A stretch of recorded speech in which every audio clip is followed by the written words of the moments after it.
કંબોઈ 4 રસ્તા પર ટ્રાફિકનું ચક્કાજામ, કલાકો સુધી એમ્બ્યુલન્સ ફસાઈ. કાંકરેજ તાલુકામાં આવેલા કંબોઈ 4 રસ્તા પર આજે સવારે ફરી એકવાર ટ્રાફિકની ભયાનક સમસ્યા સર્જાઈ હતી.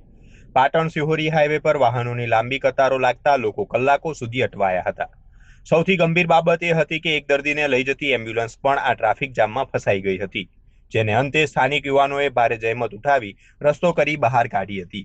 સ્થાનિકોનો આક્ષેપ છે કે કસલપુરા અને દુદાસણની બનાસ નદીમાંથી રેતી ભરીને નીકળતા ડમ્પરો આ ટ્રાફિકનું મુખ્ય કારણ છે. ઓવરલોડ અને ઘણીવાર રોયલ્ટી પાસ વગર દોડતા આ ડમ્પરો વહેલી સવારે ઝડપથી નીકળવાની લાઈમાં હાઈવે પર આડેધડ ઘૂસી જાય છે. ડ્રાઈવરો જ્યાં ફાવે ત્યાં ડમ્પરો ઊભા રાખી દેતા હોવાથી દરરોજ આવી સ્થિતિ સર્જાય છે. વારંવાર રજૂઆતો કરવા છતાં પણ રેતી માફિયાઓ પર કોઈ અંકુશ નથી. શું તંત્ર કોઈ મોટી જાનહાનિ થાય તેની રાહ જોઈ રહ્યું છે?